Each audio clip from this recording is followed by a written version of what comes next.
Ladies and gentlemen, welcome back to Entrepreneur's Life, our new daily live show about entrepreneurship. And let me say thank you for watching this and being with us. And let me also clarify that yes, I am actually at a bar because everybody thinks this is like a fucking green screen. But no, I just hang out in a bar all day and night. I wish Maor would be with me here physically, but somehow you have to grab yourself a drink where you are. You're in Tel Aviv, right? I am in Tel Aviv. That's being half bombarded throughout the Wow. past few days. Yeah. It's a wild place to be. Let's not get into politics, but I just hope that you're fine and everybody who is dear to your heart is also doing well.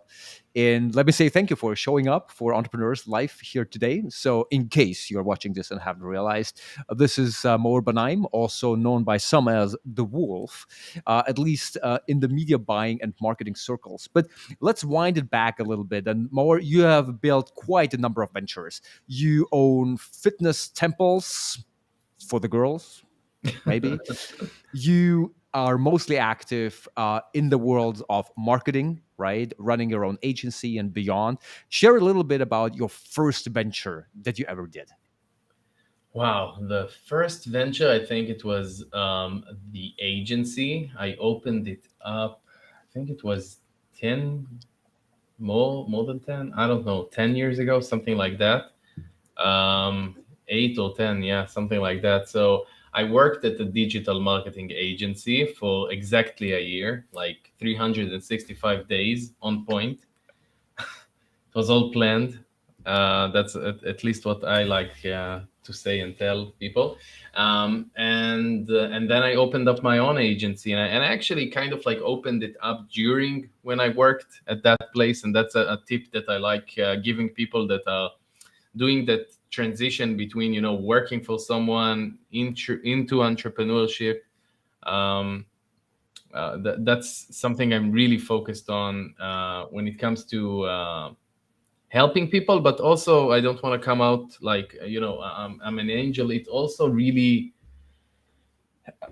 maybe it helps me to learn how people think and just study people in terms of like their fears when it comes to entrepreneurship. It really helped me with the book that I'm writing, just like Okay, okay, take okay. One all of step. the Okay, okay. fears. One step after another. So what you're recommending actually is starting out in a job and then transferring that knowledge into your own business.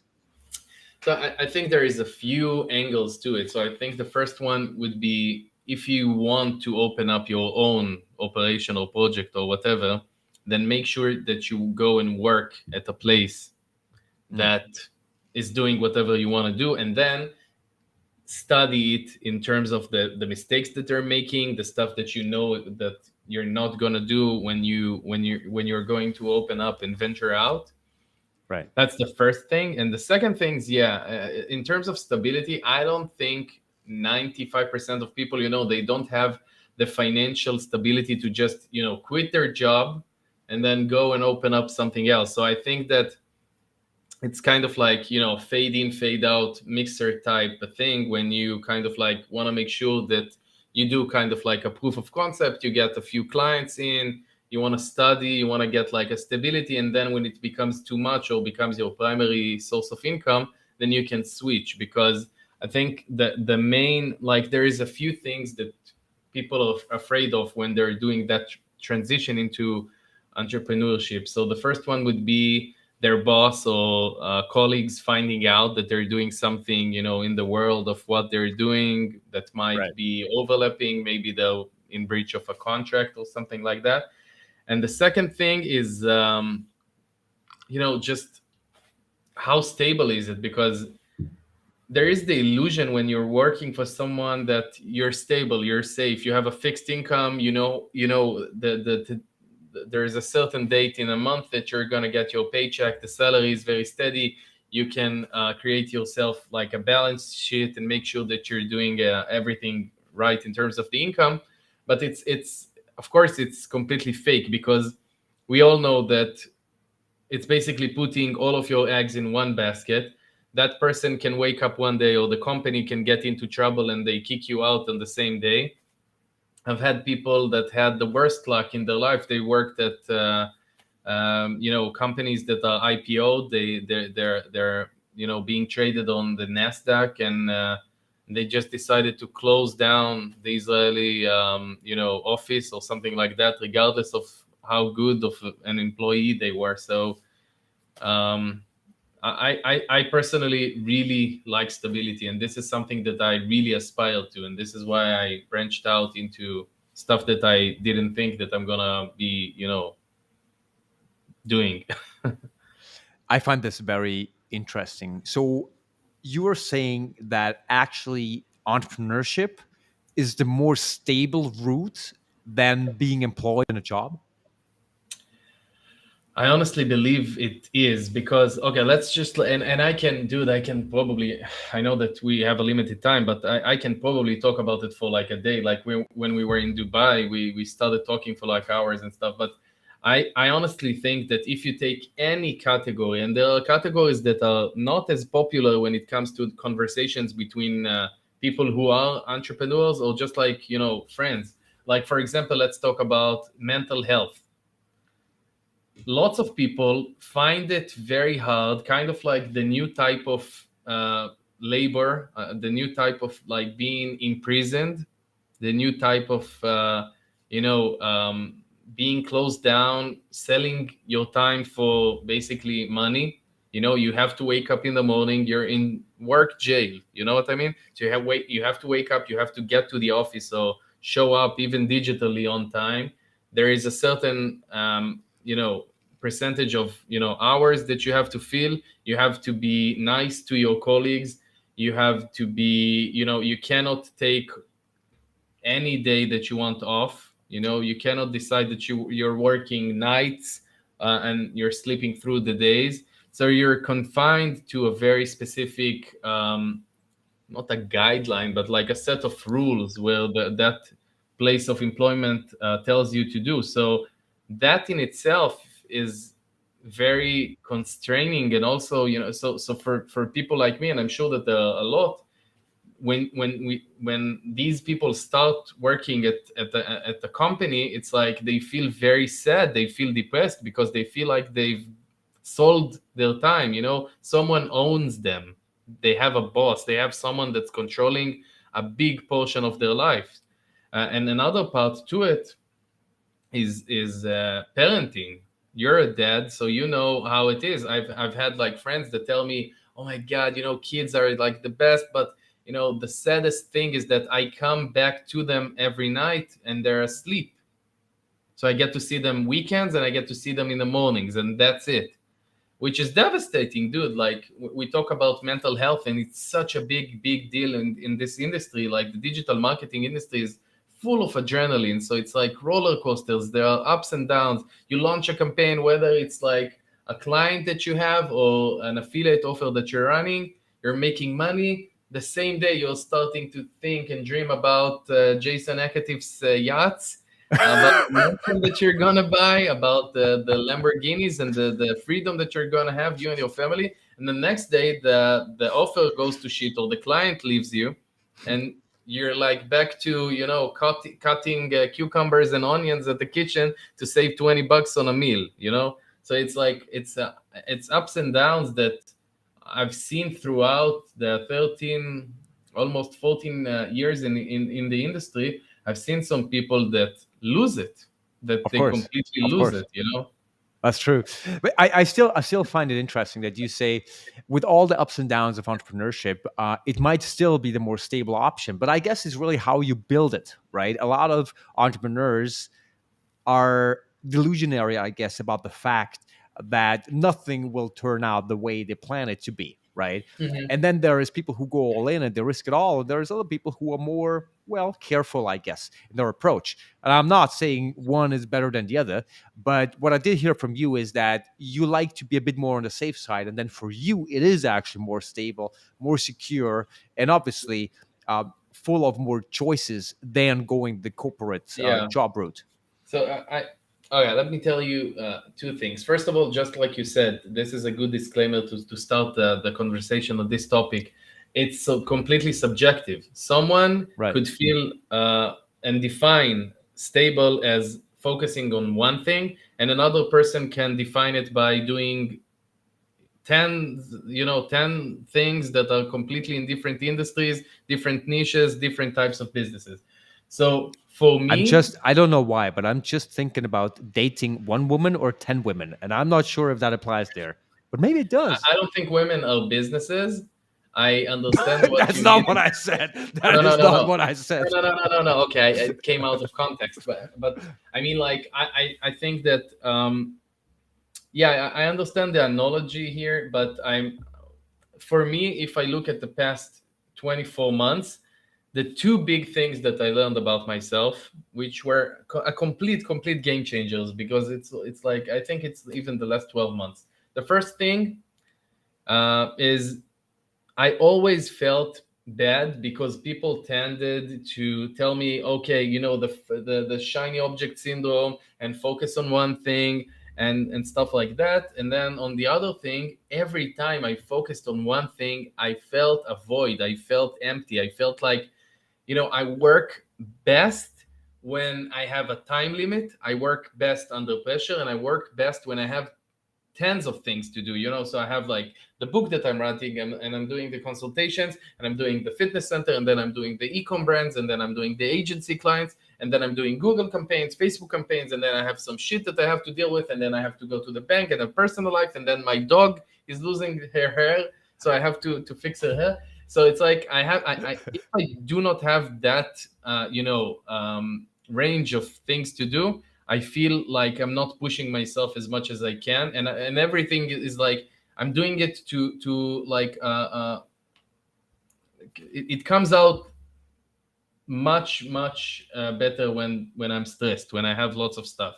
And the other thing that I learned, which doesn't necessarily have to do with this conversation, is the fact that I'm a person that learns from mistakes. I was going to bed, I was showering, and I was like beating myself up over relationships with friends, with girls, the businesses that went to shit, partnerships that I did mistakes, contracts that I didn't understand how I allowed myself to sign them. And I realized that there is a type of person that the best way that they learn, like, honestly, after something happens, something dials into my brain. It's not something that can happen in any other case. So the downside to it, obviously, is that I have to lose something in order to learn.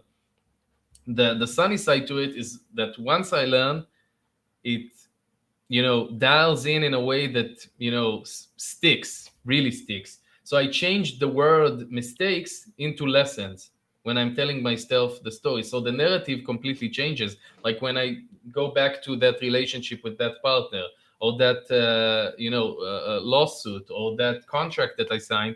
I mean, I tell myself, okay, that was a very expensive lesson, which is, it might seem like I'm manipulating or trying to rewrite history, but it really is a lesson. It really is how I, like, the way that I really grasp it. It's more than just changing a word for me. You just touched upon a lot of different subjects, and we're trying to keep within 20 minutes. So I'm struggling with deciding what I want to dive into. But the first one I have top of mind is, you mentioned how you reframed failing for yourself. So tell us, if you can, within a minute or so, a story about one of your biggest failures, and if we have time, how you learned from that. Wow, I have so many. A story about one of my biggest failures. I'm gonna say something that might not be the biggest one, but I'm gonna say it anyway because I don't think I ever told it. One of the biggest failures is that one of the first partnerships that I had in the digital marketing space. I signed up a contract where they told me I have to keep it exclusive with them. Meaning, even after I finished that campaign, which was in a very big industry, they had no patent. It was basically sending leads into, an affiliate network. But I still signed it. And once I realized it's a scam in terms of the contract, then I thought to myself two things. First of all, these people think in a very short term manner. They could have made so much money from this partnership if they were, more flexible and just more authentic, and the contract was more fair, and they wouldn't see people as like, how do we extract the most out of them, exploit them, and throw them out. And the second thing I did was I came to them and I offered them two options. I told them, listen, I'm gonna go over and breach the contract. I'm gonna go over it because I don't think it's You told them, okay? in quote. Yeah, we have two options. The first option is that you're gonna waive it. You're gonna tell me, okay, you know what? Go ahead, do whatever you want. We're freeing you from the contract. Right. And in that case, we might work together in the future. I'm gonna see you at conferences. We're gonna shake hands. Everything is gonna be okay. The second option is that I'm still going to breach the contract. I'm still going to run these campaigns. You're going to have a very hard time to prove it. And we're not going to talk ever again. There's absolutely no chance we're going to work. I'm going to, completely ignore you. And they chose the second one. Okay.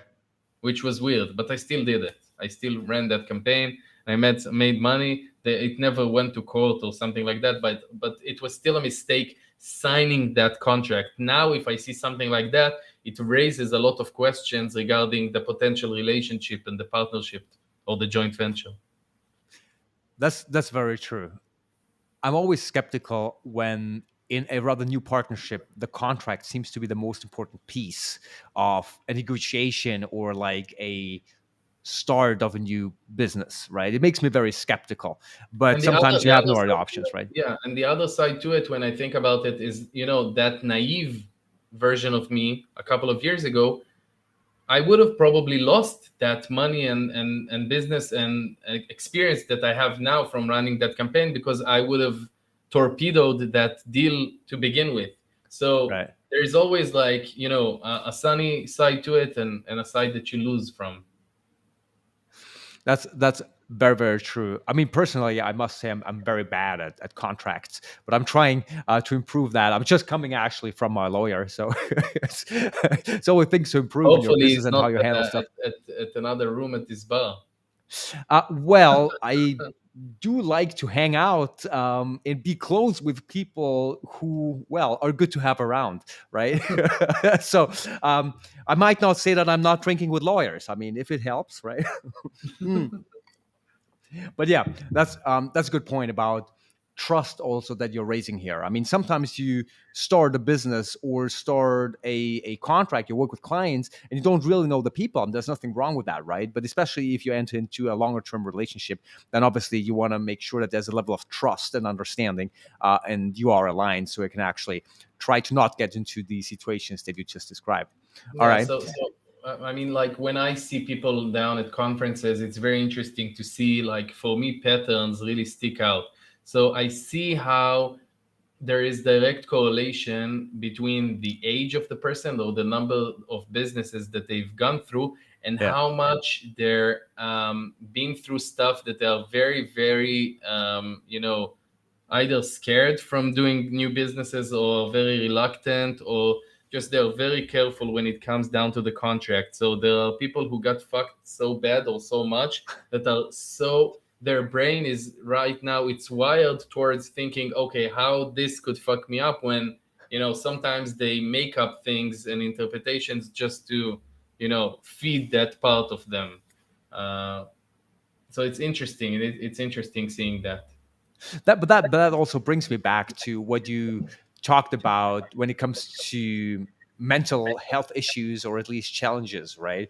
Because I think generally in life, and this is especially important for entrepreneurs, it's always how you enter a situation. What's your framing, right? How is your mind set up? And I believe that it is extremely important for entrepreneurs to have a very positive mindset, which doesn't mean that you should be like an optimist and ignore a lot of the signs of something that might go wrong. That's absolutely not what I'm talking about. But in general, towards human beings, I'm happy to say that I see most people who are successful have a decent set of social skills and trust people and are getting better on how they work with Definitely. another human being. Not in every case, I agree. I but agree in many completely. It cases. goes hand in hand. And talking about patterns and correlation, I also see direct correlation between the digital marketing industry and the personal growth or personal development industry. Lots of people in this industry are into personal development because it Yeah, goes hand in hand. You have to do it.